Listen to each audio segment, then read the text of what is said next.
Blood pooling around my designer heels was the last thing I saw before I died, discarded by the man I sacrificed everything to save. Waking up 5 years earlier, I made a choice. When the twisted metal trapped him this time, I didn't save him. I walked away. Gasping for air, my eyes snapped open. My hands flew to my chest, expecting to feel the shattered ribs, the piercing cold of the rain, and the agonizing crush of my lungs failing. Instead, my fingers curled into the high-thread Count Egyptian cotton sheets of a familiar, sprawling master bedroom. The morning sunlight filtered through the sheer curtains, casting a warm, golden glow across the mahogany floors. I was alive. Not just alive, I was whole. I bolted upright, my breath coming in ragged, shallow heaves. My eyes darted to the digital clock on the bedside table. The 14th of October, 2021, 7 a.m. A violent shiver wrecked my body as the date burned itself into my retinas. October 14th, the day of the crash. The day Nathaniel Prescott, billionaire CEO of Prescott Industries and my indifferent fiancé, was supposed to miscalculate a sharp turn on the Canyon Pass and plow his Aston Martin into a chemical transport truck.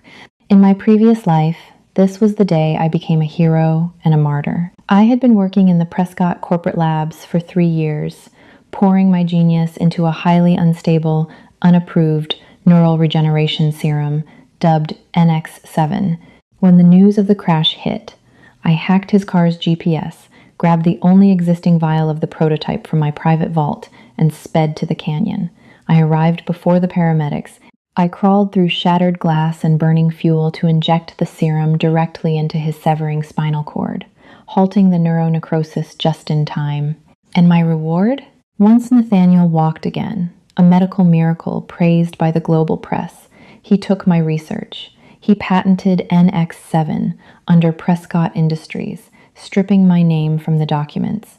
He married his childhood sweetheart, Olivia Montgomery, claiming I was nothing more than a mentally unstable lab assistant who had developed a dangerous obsession with him. But the true architect of my demise was his mother, Beatrice Prescott. Beatrice despised me.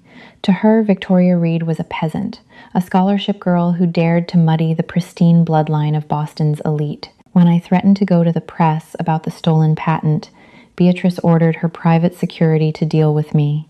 I remember the heavy thud of their boots, the sharp crack of my skull against the pavement behind my own laboratory, and Beatrice's manicured hand tossing $100 bill onto my bleeding body. "Buy yourself a cheap coffin, sweetheart," she had sneered, turning her back as I took my last agonizing breath. A sharp rap at the bedroom door pulled me from the nightmare. "Victoria, are you going to sleep all day? Nathaniel has a board meeting, and you are holding up breakfast." It was Beatrice.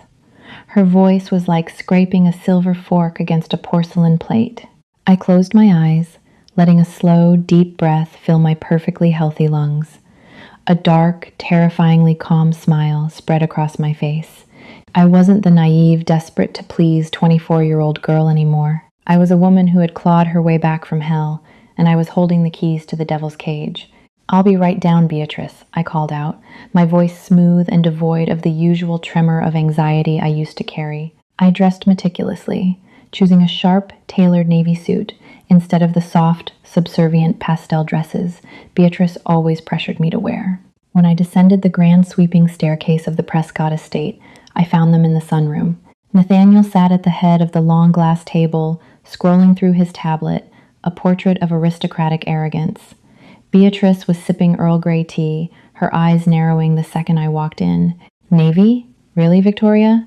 Beatrice sighed, setting her delicate teacup down with a sharp clink. "You look like a paralegal. I thought we discussed your wardrobe. Nathaniel needs a partner who looks like she belongs at a charity gala, not a cubicle." Nathaniel didn't even look up from his screen. "Leave her alone, Mother. She's spending all day in that underground lab anyway. Speaking of which, Victoria, I need you to finalize the quarterly safety reports by noon. I'm driving up to the Canyon house with Olivia this afternoon to look at some adjoining real estate." Olivia. He was taking his mistress up to the canyon, the very canyon where his life was destined to shatter. In my past life, this revelation had shattered my heart, sending me into a spiral of tears that he coldly ignored. This time, I calmly poured myself a cup of black coffee. I took a slow sip, savoring the bitter, rich taste on my tongue. "Of course, Nathaniel," I said evenly. "I'll have the lab cleared out and the reports on your desk. Have a safe drive." He paused, his finger hovering over his tablet, and finally looked at me. A flicker of confusion crossed his sharp, handsome features. He was used to my begging, my pleading, my desperate attempts to win his affection. My cold indifference unsettled him, but his ego quickly rationalized it. "Good, see that you do." Breakfast ended in suffocating silence. As soon as Nathaniel's driver took him to the corporate tower, I left the estate. But I didn't go to the Prescott Industries lab to work on his safety reports. I went straight to the downtown offices of Arthur Pendleton, an independent intellectual property attorney known for being ruthless and entirely immune to corporate intimidation. For the next 4 hours, I sat in Arthur's leather-bound office, legally establishing a shell corporation named Aegis Biosciences. I transferred every single encrypted file, formula, and clinical trial result of the NX7 project out of the Prescott servers and directly into the Aegis mainframe. Because I'd used my own private servers and my own personal funds to purchase the raw chemical precursors over the last 3 years, Prescott Industries had zero legal claim to the intellectual property. I filed the expedited patent under my maiden name and locked the formula behind a biometric vault. By the time I walked out of Arthur's office, it was 2:30 p.m. The crisp October air kissed my cheeks. I felt lighter than I had in a decade. I walked into a high-end cafe across the street from the Prescott corporate tower, ordered an iced vanilla latte, and requested a table facing the large flat-screen television broadcasting the local news. I checked my watch. Tick, tock. At precisely 4:15 p.m., the soothing jazz music in the cafe was abruptly cut off by the shrill, jarring tone of a breaking news alert. "We interrupt this broadcast to bring you breaking news from the Canyon Pass. A catastrophic multi-vehicle collision has just occurred, involving a hazardous materials transport truck and a private sports car." The screen switched to live helicopter footage. Plumes of thick, acrid black smoke billowed into the autumn sky. Smashed against the concrete barricade, practically folded in half beneath the twisted steel of the chemical truck, was a pulverized silver Aston Martin. Nathaniel's car. Neon green fluid from the truck's ruptured tank was pouring violently over the crushed roof of the sports car, dissolving the paint and seeping into the cabin. In my past life, I was already at the scene. I had broken through the police line, my hands bleeding, as I ripped open the passenger door, plunging the NX7 needle into the base of Nathaniel's neck while he screamed in agony. This time, I sat back in my velvet chair. I took a slow, deliberate sip of my iced latte. The espresso was perfectly balanced. Rescue crews are currently using the jaws of life to extract the driver, identified by license plates as billionaire tech mogul Nathaniel Prescott. Paramedics report the driver is in critical condition. A female passenger has been thrown from the vehicle and is being airlifted. That would be Olivia. Thrown clear of the toxic spill, she would suffer a broken arm and a concussion. Nathaniel, however, was trapped inside the chemical bath. The specific neurotoxin leaking from that truck was highly corrosive to the human nervous system. Within hours, it would eat through his myelin sheaths, leaving him completely, irreversibly paralyzed from the neck down, while simultaneously inducing agonizing, phantom nerve pain. My phone began to vibrate violently against the mahogany table. The caller ID flashed. Beatrice Prescott. I watched it buzz. Once, twice, 5 times.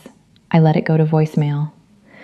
I waited an hour before I finally hailed a cab and directed it to St. Jude's Memorial, the most exclusive private hospital in the city. When I pushed through the swinging doors of the ICU waiting room, it was a scene of utter, beautiful chaos. Beatrice was in the center of the room, a hysterical mess of ruined mascara and disheveled couture. She was screaming at a team of exhausted trauma surgeons.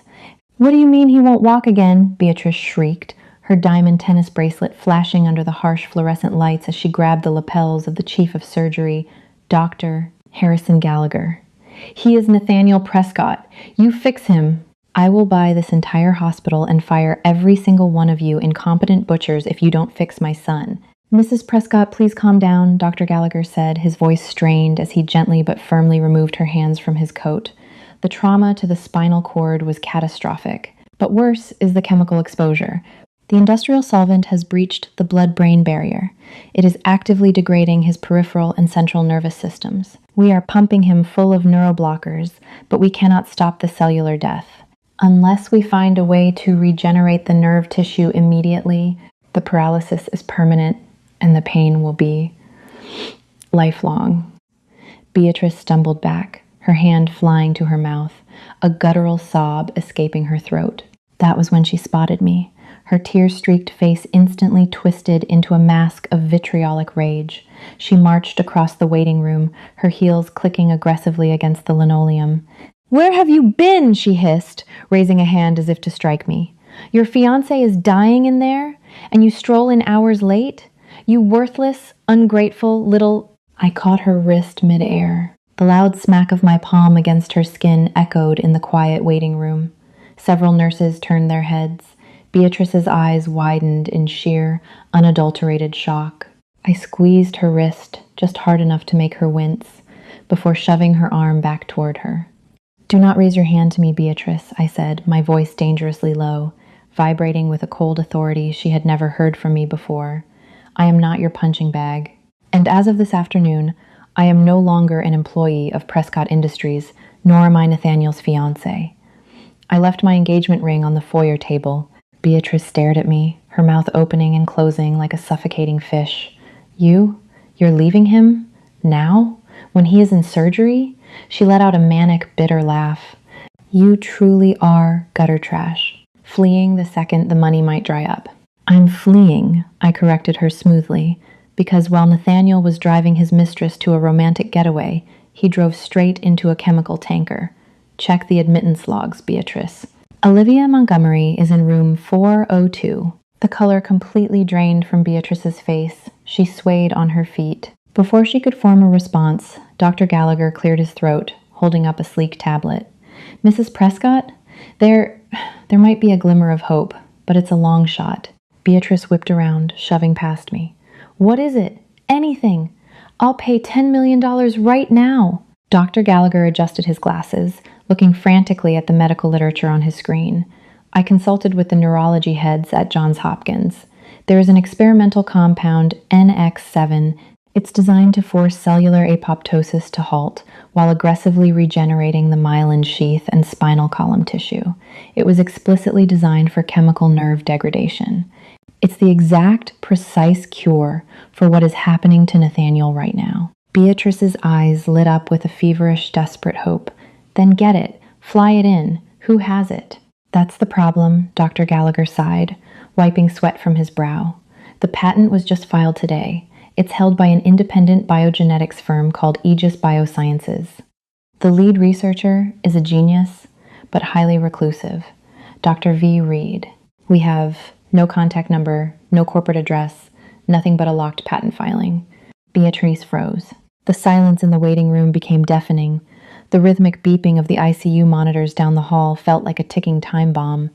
Beatrice slowly, mechanically, turned her head to look at me. Her eyes trailed over my face, processing the name, Reed. My maiden name. Her gaze dropped to the sleek, metallic briefcase I was holding loosely in my left hand, a briefcase legally certified to transport temperature-sensitive biological compounds. "Victoria," Beatrice whispered, the aristocratic venom entirely gone from her voice, replaced by a hollow, trembling realization. "Victoria Reed." I offered her a polite, terrifyingly bright smile. "Aegis Biosciences." "That's me." Beatrice's legs gave out. She collapsed onto the sterile hospital floor, the reality of her nightmare crashing down upon her. The woman she had tormented, abused, and viewed as utterly disposable was now the sole owner of the only thing on earth that could save her precious son from a lifetime of agonizing paralysis.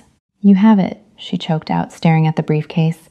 Tears spilled over her heavily powdered cheeks. You can save him." "I can," I replied, my voice echoing off the cold hospital walls. I looked down at her, seeing the exact same pathetic desperation I had felt when her guards threw me into the freezing rain. "But the question is, Beatrice, what is his miserable life worth to you?" Gasps rippled through the sterile air of the ICU waiting room. Beatrice Prescott, the undisputed queen of Boston's high society, remained crumpled on the linoleum, staring at my metallic briefcase as if it held the Holy Grail. Her perfectly manicured hands trembled violently. "Name your price?" Beatrice choked out, her voice a fragile, raspy whisper. The haughty arrogance that had defined her existence was completely pulverized. "Cash, real estate, stock. Whatever you want, Victoria. Just give doctor." "Gallagher, the serum." I looked down at her, feeling a dark, icy satisfaction bloom in my chest. In my previous life, I had given them my blood, my sweat, and my genius for free, only to be discarded in a muddy alleyway. "This isn't a bazaar, Beatrice," I said, my voice smooth and perfectly modulated. I adjusted my grip on the briefcase. "And I am not here to negotiate with a woman crying on a hospital floor. If you want Aegis Biosciences to administer an unapproved experimental biologic to your son, we will do it legally. Tomorrow morning, 9 sharp." In the primary boardroom of Prescott Industries, Dr. Gallagher stepped forward, his face pale with panic. "Miss Reed, I must protest. The neurotoxin is aggressive. By tomorrow morning, the degradation of Mr. Prescott's spinal cord will be severe. Even if your serum works, a delay of 12 hours means he will likely suffer permanent chronic pain and require a cane for the rest of his life." I met the doctor's frantic gaze with absolute, unyielding calm. "Then I suggest Mrs. Prescott brings a very good pen to the meeting, doctor. Have a pleasant evening." Turning on my heel, I walked out of the double doors.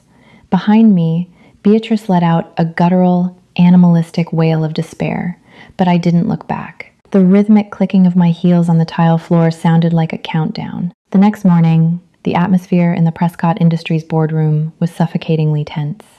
The sprawling glass table, overlooking the Boston skyline, was usually a place where Nathaniel and Beatrice ruthlessly destroyed their competitors. Today, it was their execution block. I arrived at exactly 8:55 a.m., flanked by Arthur Pendleton and 2 heavily armed private security contractors I had hired the night before. Beatrice was already there, pacing like a caged tiger. She looked completely unhinged, her designer suit was wrinkled, and dark purple bags dragged under her bloodshot eyes. Sitting nervously next to her was Richard Harrington, the sniveling chief financial officer of Prescott Industries, and a team of corporate lawyers. "Where is it?" Beatrice shrieked the second I walked in, her eyes darting to my empty hands. "Where is the briefcase?"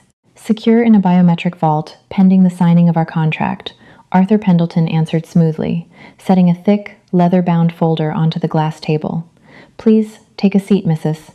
Prescott. Time is of the essence." Beatrice practically threw herself into her leather chair. "Give me the contract. I'll authorize a $10 million wire transfer right now." $20 million. "Aegis Biosciences does not want your cash, Beatrice," I said, taking the seat at the head of the table, Nathaniel's seat. I leaned forward, folding my hands. "Here are my terms.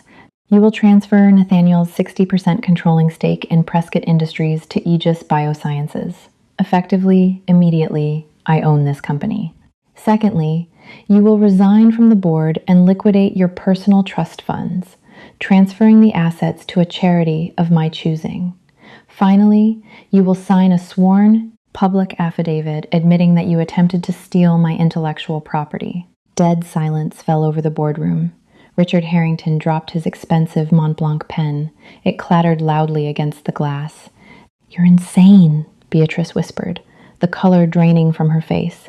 "You're asking for everything. You're asking me to strip my son of his empire and bankrupt myself."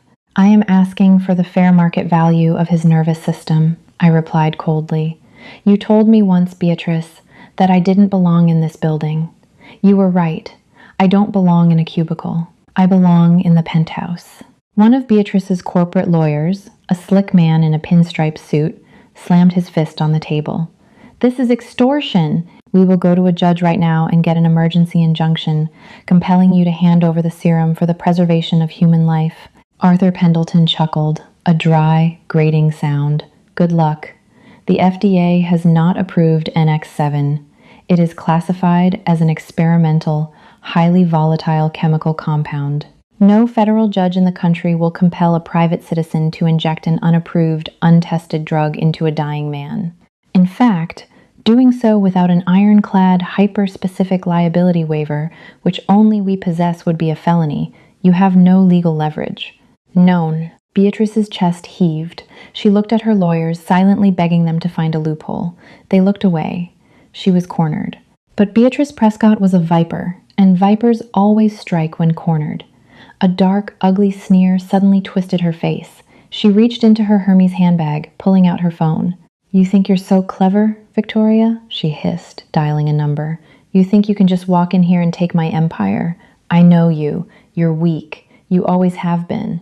Dominic, get in here." The heavy mahogany doors burst open. Dominic, Beatrice's ruthless head of security, stepped into the room. In my past life, Dominic was the man who dragged me into the alley. He was the man who shattered my skull against the pavement. Seeing his face sent a momentary spike of adrenaline through my veins, but I forced my heart rate to remain steady. "Seize her," Beatrice ordered, pointing a trembling finger at me. "Take her down to the underground parking garage. Break whatever you have to break until she gives you the passcode to that vault."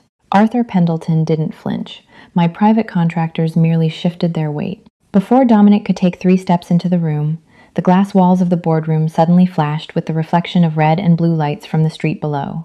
The doors to the executive suite swung open again, this time admitting 5 armed police officers led by Detective Reynolds of the Boston Police Department's Major Crimes Division. "Beatrice Prescott?" Detective Reynolds barked, his hand resting on his duty belt. "You and Dominic Vance are under arrest for conspiracy to commit corporate espionage, attempted assault, and extortion." Beatrice froze, the phone slipping from her fingers and shattering on the floor. "What? This is an outrage. I am Beatrice Prescott." I smiled, tapping my own sleek smartwatch. "I recorded our little chat in the hospital yesterday, Beatrice. The part where you explicitly threatened me. I also had Arthur forward the police a dossier of your security team's illegal intimidation tactics over the last 3 years.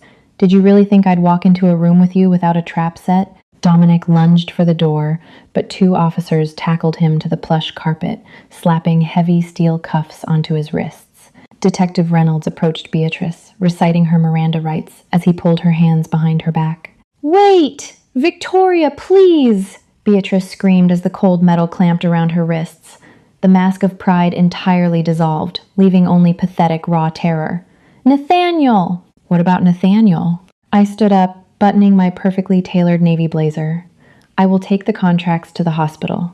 Nathaniel can sign them himself." The smell of antiseptic and bleach in Nathaniel's VIP hospital suite was overpowering. When I pushed the door open, the sight before me was pathetic.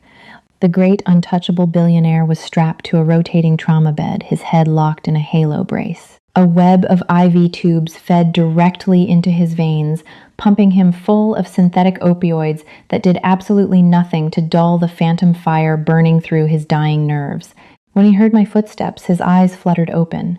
The arrogance that usually danced in his striking blue eyes was completely gone, replaced by an agonizing, hollow desperation. "Victoria," he rasped, his voice barely more than a wet croak. Tears leaked from the corners of his eyes, soaking into the white bandages around his neck. "It burns. God, it burns so much." I pulled up a chair and sat beside him. I opened the metallic briefcase, the hiss of the pressurized seal cutting through the steady beeping of the heart monitor. Inside, resting in a bed of dry ice, was a single glowing blue vial of NX7. Nathaniel's eyes locked onto the vial with the frantic hunger of a starving animal. "Where is Olivia?" I asked softly, tracing the rim of the vial with a gloved finger. Nathaniel squeezed his eyes shut, a sob tearing from his throat. "She left. She found out I might be paralyzed. She checked herself out against medical advice and called her lawyers." "Please, Victoria, please. I'll do anything." "I know you will," I whispered. I signaled to Arthur, who stepped into the room holding the thick stack of contracts. He placed a pen between Nathaniel's numb, trembling fingers, guiding his hand as he scrawled a jagged, barely legible signature across every single page. Transfer of shares. Transfer of assets. Total capitulation. With every stroke of the pen, the Prescott Empire officially became mine. Once the final page was signed, Arthur carefully slipped the documents into his briefcase and nodded to me before stepping out to give Dr. Gallagher the green light. I loaded the glowing blue serum into a specialized dermal injector. I leaned over Nathaniel, my face inches from his. I could feel his ragged breath against my cheek. "In another life, Nathaniel," I whispered, my voice so low only he could hear, "I saved you immediately. I ruined my own life, gave you this cure for free, and loved you unconditionally. And in return, you stole my life's work, married your mistress, and let your mother murder me in an alleyway." His pupils dilated in sheer, uncomprehending horror.